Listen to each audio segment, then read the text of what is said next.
జాబిల్లి కథలు. సిరిపురంలో రామయ్య జానకి దంపతులకు ఇద్దరు కొడుకులు, రవి, రాజు. రవి పెద్ద కొడుకు, రాజు చిన్న కొడుకు. వీరి జీవనాధారం వ్యవసాయం. రవి భార్య శారద అందర్తో మంచిగా నడుచుకుంటుంది. పెద్దలంటే గౌరవం ఎక్కువ. ఇంటిని మొత్తాన్ని తానే బాధ్యతగా చూసుకుంటుంది. రాజు భార్య శ్యామల పట్నంలో చదువుకున్న యువతి. పల్లెటూరి వాతావరణంలో ఇమడ్లేక ఇబ్బంది పడుతూ ఉంటుంది. అయినా అన్నదమ్ములు, తోడికోడళ్ళు అత్తమామలతో కలిసే ఉంటారు. వీరిది ఉమ్మడి కుటుంబం. ఒకరోజు సిరిపురంలోనే కాపురం ఉంటున్న రాజారాం, సీతా దంపతులు తమ కూతురి వివాహానికి ఆహ్వానించడానికి రామయ్య, జానకి దంపతుల దగ్గరకొస్తారు. రాజారాం, ఎలా ఉన్నారు? అంతా క్షేమమేనా? ఆ దేవుడి దయవల్ల అంతా క్షేమంగానే ఉన్నాను రామయ్య.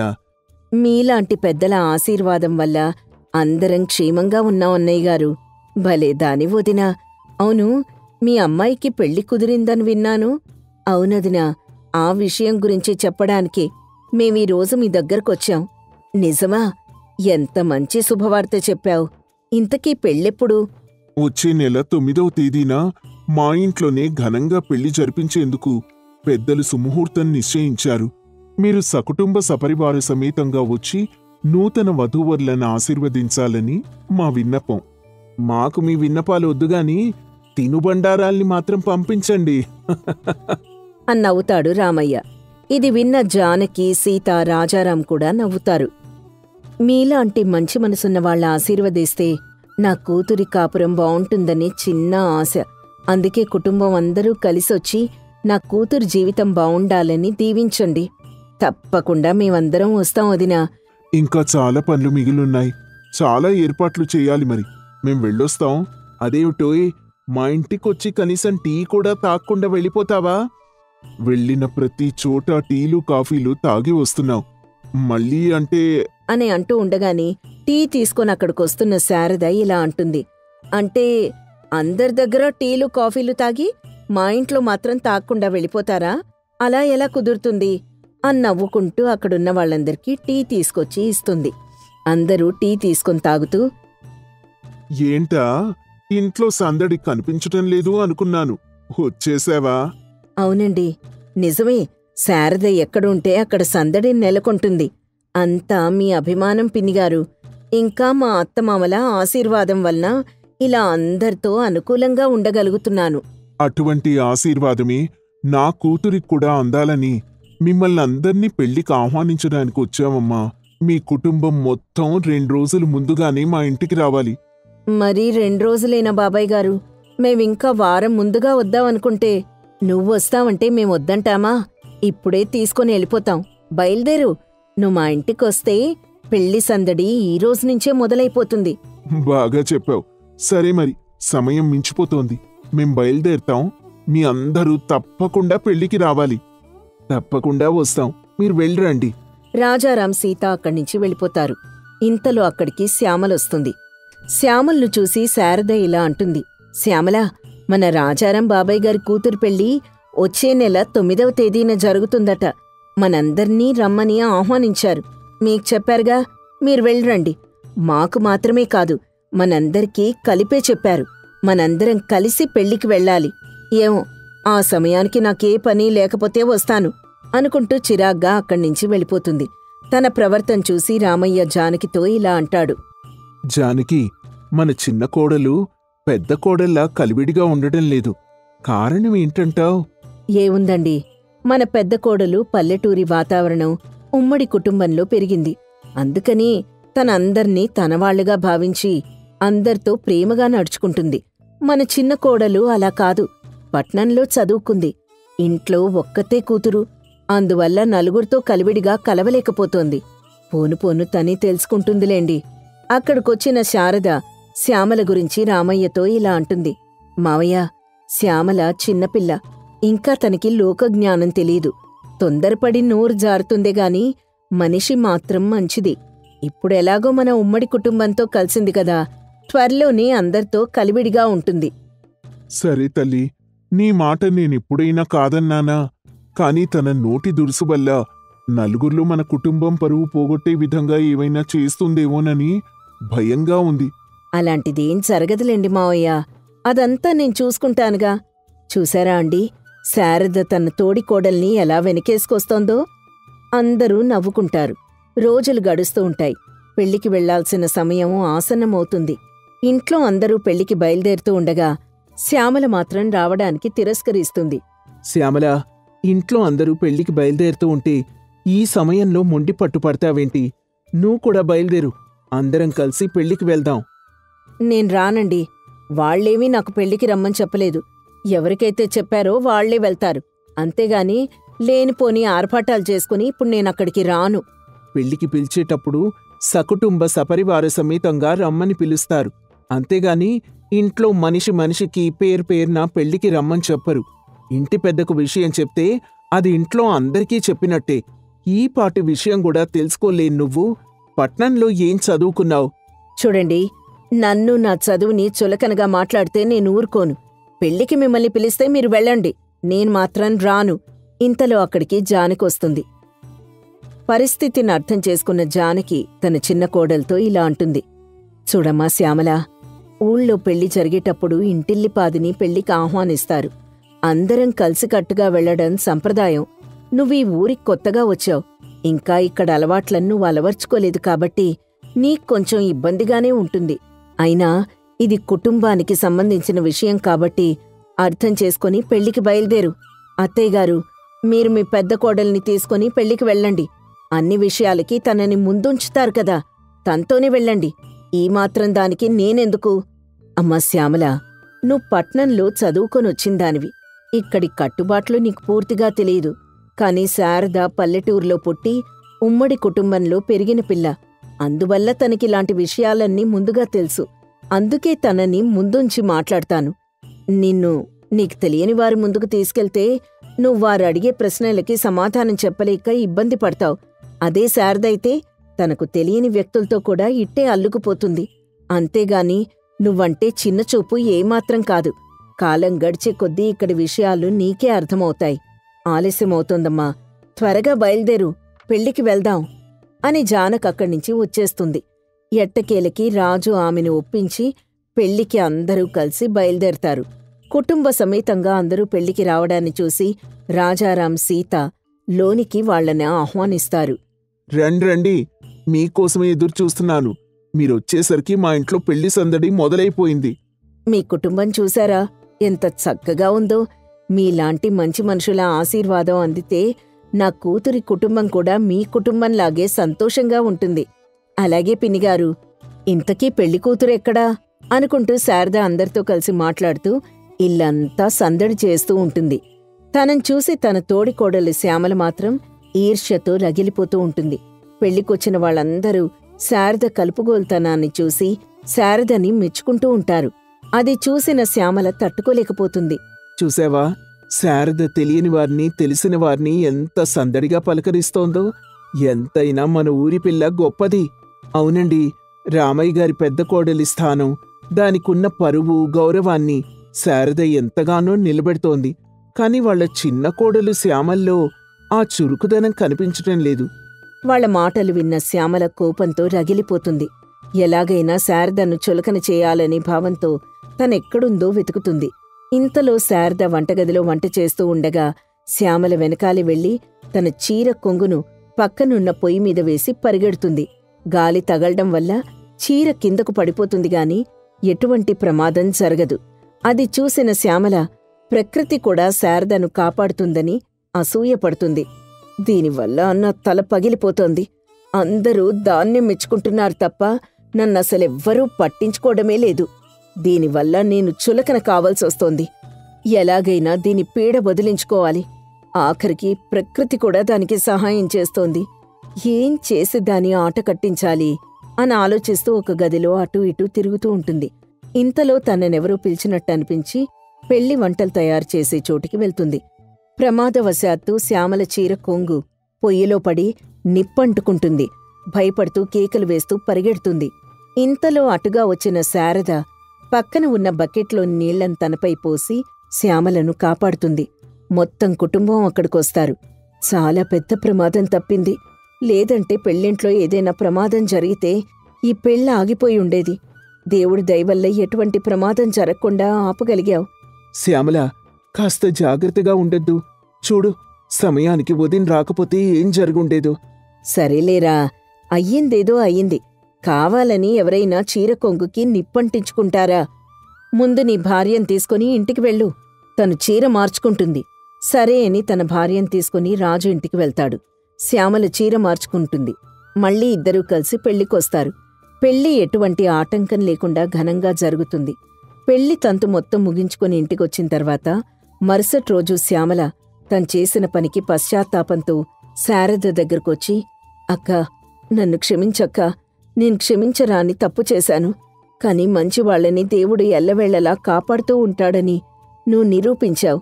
ఏంటి శ్యామల, ఏం మాట్లాడుతున్నావు? ఏం జరిగింది? ఎందుకలా బాధపడుతున్నావు? శ్యామల పెళ్లిలో జరిగిన విషయం మొత్తం తనకి చెప్తుంది. నేను నీకు ప్రమాదం చేకూరిస్తే భగవంతుడు నిన్ను కాపాడి ఆ ప్రమాదాన్ని నాకు తగిలించాడు. కాని చివరకు నన్ను, నా ప్రాణాన్ని నువ్వే కాపాడావు. నిన్ననవసరంగా అపార్థం చేసుకున్నానక్కా. అందరూ నిన్ను మెచ్చుకుంటుంటే తట్టుకోలేక ఈర్ష్యతో ఇలా చేశాను. కాని నువ్వు నా ప్రాణాన్ని కాపాడి నాకు బుద్ధొచ్చేలా చేశావు. ఇంకెప్పుడూ ఇలాంటి పొరపాటు చేయను. నన్ను మన్నించక్కా అని బోర్న ఏడుస్తూ క్షమాపణలు చెప్తుంది. శ్యామల, నువ్వు అంతలా బాధపడొద్దు. ఏదో తెలియని తనంతో అలా చేసుంటావు. కాని నీ మనసు మాత్రం మంచిది. కాబట్టే నీ తప్పును ఒప్పుకుని బాధపడుతున్నావు. ఈ విషయాన్ని ఇంకెవ్వరికీ చెప్పొద్దు. మన మధ్యలోనే ఉండనివ్వు. ఇక మీదట రామయ్య గారి కోడళ్లంటే ఒకే మాట ఒకే బాట అనే విధంగా ఉండాలి. సరేనా? శ్యామల సరే అని ఒప్పుకుంటుంది. ఈ విషయం మొత్తాన్ని జానకి, రామయ్య ఓ పక్కగా ఉండి గమనిస్తూ ఉంటారు. ఇద్దరు తోడికోడళ్ళు ఒకరినొకరు అర్థం చేసుకున్నందుకు, తిరిగి ఒక మాట మీదకొచ్చినందుకు రామయ్య, జానకి సంతోషపడతారు. ఆ రోజు నుంచి తోడికోడళ్ళు కలిసి ఆనందమైన జీవితాన్ని కొనసాగిస్తారు. రామచంద్రపురం అనే గ్రామంలో గోవిందయ్య, రాజేశ్వరమ్మ అనే దంపతులు నివసిస్తున్నారు. వాళ్ళకి కుమార్ అనే కుమారుడున్నాడు. గోవిందయ్యకి ఒక చిన్న కిరాణా దుకాణం ఉంది.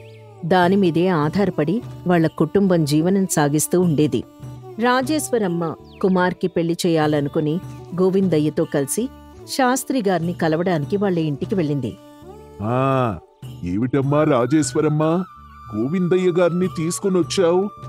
నాతో ఏవైనా చెప్పాలనుకుంటున్నావా? మా కుమారుకి పెళ్లి చేయాలనుకుంటున్నానండి. ఏదైనా మంచి సంబంధం ఉంటే చూసి పెట్టండి. చుట్టుపక్కలున్న ఆడపిల్లలందరూ గుడికొస్తారు. తప్పకుండా అందులో చక్కటి పిల్లని చూసి మన కుమార్కి పెళ్లి జరిపించేద్దాం. మా కుటుంబం గురించి మీకంతా తెలుసండి. ఒక ఇల్లు, దుకాణం తప్ప నాకేం పెద్దగా ఆస్తుల్లేవు. కాని మాకున్న దాంట్లో మా కోడల్ని బాగా చూసుకుంటాం. ఈ రోజుల్లో బాగా చదువుకున్నాడా, ఆస్తులున్నాయా లేదా అని మాత్రమే చూస్తున్నారండి. కాని కుటుంబం గురించి ఎవ్వరూ ఆలోచించటం లేదు. మా కుటుంబానికి తగ్గట్టు ఒక మంచి పిల్లని చూసి మాకు కబురు పంపించండి. ఈడు జోడు కుదరాలి సుమీ. శాస్త్రిగారితో మాట్లాడి గోవిందయ్య, రాజేశ్వరమ్మ ఇంటికి వెళ్ళిపోతారు. పొద్దున్నే ఇద్దరూ ఎక్కడికెళ్లారు? ఇంటి దగ్గర నేనొకడున్నానని, తిండి తిప్పల గురించి చూడాలని మర్చిపోయావా అమ్మా? వచ్చేశాను కదరా. ఏం కావాలో చెప్పు, చేసి పెడతాను. పని మీద నేను మీ నాన్న బయటికి వెళ్లాల్సొచ్చింది. దానికి రాద్ధాంతం చేస్తున్నావేంటి? నాకు తెలియకుండా నువ్వు నాన్నగారు ఏదో రాచకార్యాలు చేస్తున్నట్టున్నారు. తర్వాత చెప్దువుగాని పలహారం పెట్టు. రాజేశ్వరమ్మ గోవిందయ్యకి, కుమార్కి పలహారం తెచ్చిపెడుతుంది. కుమార్ ఆ కంచాన్ని తీసుకెళ్లి మళ్లీ కడుక్కొనొస్తాడు. నేను కడిగాను కదా కంచాన్ని, మళ్లీ కడుక్కొనొస్తావేంటి? రోజుకి ఒక 10 సార్లు చేతులు కడుగుతావు. నీ చేష్టలతో నాకు చిరాకు తెప్పించేస్తున్నావురా. నేను తినే కంచాన్ని ఒకసారి కాదమ్మా, 10 సార్లు కడిగితేనే అది శుభ్రంగా ఉందని నాకు అనిపిస్తుంది. మరుసటి రోజు ఉదయం కుమార్ దుకాణంకెళ్ళిన తర్వాత పంతులుగారు ఇంటికొస్తారు. రండి పంతులుగారు, కూర్చోండి. మా అబ్బాయికి ఏదైనా మంచి సంబంధం చూశారా? పంతులుగారు ఎండను పడి వచ్చారు. ముందు వారికి తాగడానికి కొంచెం మంచినీళ్లు తెచ్చివ్వు. తర్వాత నీ కొడుకు గురించి అడుగుదువుగాని. రాజేశ్వరమ్మ వంటగదిలోకెళ్లి నీళ్లు తెచ్చి పంతులుగారికిస్తుంది. పక్కూర్లో ఒక మంచి అమ్మాయిని చూశానమ్మా. మన కుమార్కి తగిన పిల్ల, ఈడు జోడు సరిపోతుంది. శాస్త్రిగారు, మంచి ముహూర్తం చూడండి, మేం వెళ్ళి అమ్మాయిని చూసుకొనొస్తాం. మా అబ్బాయి గురించి వాళ్ళతో మాట్లాడారా మీరు? రేపు 11 గంటలకి దివ్యమైన ముహూర్తం ఉందమ్మా. కుమార్ గురించి అన్ని వివరాలు అమ్మాయి నాన్నగారికి చెప్పాను. రేపు మీరు వెళ్ళి పిల్లని చూడండి అని చెప్పి శాస్త్రి గారు వెళ్ళిపోతారు. ఏవండి, అమ్మాయి బాగుందండి, మంచి గుణగణాలున్న పిల్ల అని శాస్త్రి గారు చెప్తున్నారు. రేపొద్దున వెళ్ళి చూసొద్దామా? కుమార్కి ఒక మాట చెప్పు. తను సరే అంటే ముగ్గురం కలిసి పిల్లని చూడ్డానికి వెళ్దాం. కుమార్ దుకాణం నుండి ఇంటికొస్తాడు. కుమార్, శాస్త్రి గారు నీకోసం చక్కటి అమ్మాయిని చూశార్రా. రేపొద్దున వాళ్ళింటికి వెళ్ళి ఆ పిల్లని చూసుకుని సంబంధం ఖాయం చేసుకొని వద్దాం అనుకుంటున్నాను. అమ్మాయి గురించి తెలుసుకోకుండా సంబంధం ఖాయం చేసేస్తానంటున్నావేంటమ్మా? మన శాస్త్రి గారు కనుక్కున్నారా. అమ్మాయి పేరు సుజాత, గుణవంతురాలు అని చెప్పారు. చూసి నచ్చింది అని చెప్తే చాలు, ఆ పిల్లతో నీ పెళ్లి జరిపించేస్తాను అని రాజేశ్వరమ్మ వంటగదిలోకి వెళ్లి తన పని చేసుకుంటుంది. కుమార్ తన మనసులో అనుకుంటాడు, నా ఇష్టం లేకుండా సంబంధం చూశారు, పిల్ల నచ్చిందని చెప్పాలంట. మరుసటి రోజు ఉదయం పక్కూరికి సుజాతను చూడ్డానికి వెళ్తారు. కుమార్కి సుజాత నచ్చుతుంది. ఇద్దరికీ పెళ్లి చేస్తారు. అమ్మా, నేను దుకాణానికి వెళ్ళాలి, ఇస్త్రీ చేసిన బట్టలు తీసివ్వమ్మా. రాజేశ్వరమ్మ సుజాతని పిలుస్తుంది. అత్తయ్య, ఆయన వెళ్లేది మన దుకాణానికే కదా, రోజూ ఇస్త్రీ చేసిన బట్టలు వేసుకోవడం ఎందుకు? ఉతుక్కున్న బట్టలు వేసుకుని వెళ్ళొచ్చు కదా. కుమార్ కొంచెం చెమట వాసనొచ్చినా సరే ఆ బట్టలు వేసుకోవడానికి ఇష్టపడ్డమ్మాయ్. అదిగో, కుమార్ బట్టలన్నీ ఆ అరలో ఉంటాయి, అందులో ఏదో ఒక జత తీసి కుమార్కివ్వమ్మా. సుజాత అరలోని బట్టలు తీసి మంచం మీద పెట్టి పలహారం తెచ్చిపెడుతుంది. నువ్వు పలహారం తెచ్చిన గిన్నెలో నేను తినను, శుభ్రంగా లేదు. నా కంచం నేనే కడుక్కొని తినడం నాకు అలవాటు. మీరొస్తున్న ముందే కంచం కడిగి వడ్డించానండి, తినేసి త్వరగా బయలుదేరతారని. కుమార్కి పలహారం వడ్డించడం నచ్చక తినకుండా వెళ్ళిపోతాడు. సాయంత్రం అవుతుంది. కుమార్ దుకాణం నుండి ఇంటికొస్తాడు. కుమార్ కాళ్ళు చేతులు కడుక్కొని బట్టలు మార్చుకొని మంచం దగ్గరికి వెళ్తాడు. అది శుభ్రంగా లేకపోయేసరికి సుజాతని పిలుస్తాడు. దుప్పట్లు దిండ్లు సరిగ్గా లేవు, పడుకోవాలంటే చిరాగ్గా అనిపిస్తుంది. వాటి మీద ఉన్నవన్నీ మార్చేసి నీటుగా సర్దిపెట్టు, నేను నిద్రపోవాలి. అదేంటండి, అవన్నీ మార్చింది నిన్నే కదా, ఈరోజు మళ్ళీ ఆ దుప్పట్లు దిండు తీసి వేరే వేయమని చెప్తున్నారేంటి? కుమార్ సుజాతకు చెప్పినా మార్చకపోవడంతో ఆరుబయట మంచం వేసుకుని పడుకుంటాడు. మరుసటి రోజు ఉదయం సుజాత వంటగదిలో వంట చేస్తూ ఉంటుంది.